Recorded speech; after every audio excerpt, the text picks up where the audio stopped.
sans l'ombre d'un doute, celui qui nous a fait rêver à chaque chanson, voyager, vibrer, pleurer, c'est l'immense auteur-compositeur-interprète, Daniel Lévy.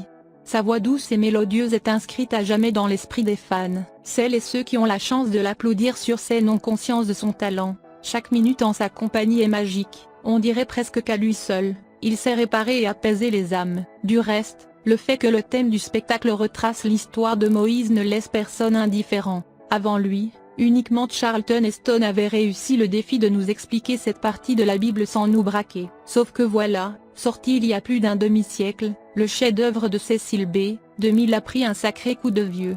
Il était temps que Pascal Obispo mette son grain de sel et édulcore tout ça. De son côté, Daniel Lévy tient à garder les pieds sur terre. À peine la première représentation est terminée, qu'il prend conscience qu'il y aura un avant et un après. Avec le recul, il estime que le succès un peu dépassé, tel qu'un Patrick Bruel dans les années 90. Le chanteur n'avait plus une minute de libre sans risquer de tomber nez à nez avec des fans. Je ne pouvais plus aller boire un café tranquillement sans qu'on me reconnaisse. Amusé avec humilité, il déclare, pour un contemplatif comme moi, ce n'est pas si simple. Devenu une légende autant que le personnage confié par Pascal Obispo, il a au moins le mérite d'avoir laissé son empreinte au fer rouge. C'est déjà ça.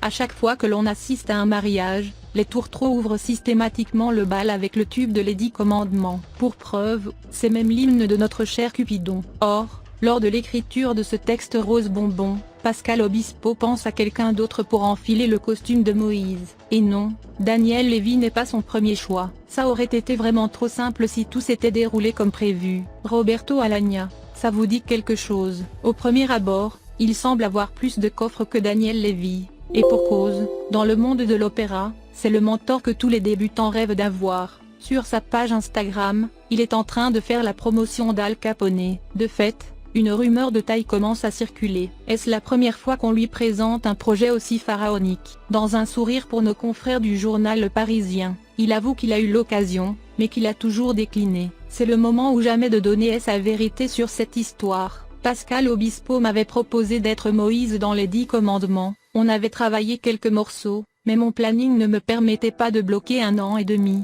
Ah oui quand même, qui sait, les choses auraient pu être différentes. Allez, sans rancune et pas de regret, on avance. On sera bien entendu aux premières loges pour l'applaudir aux Folies Bergères.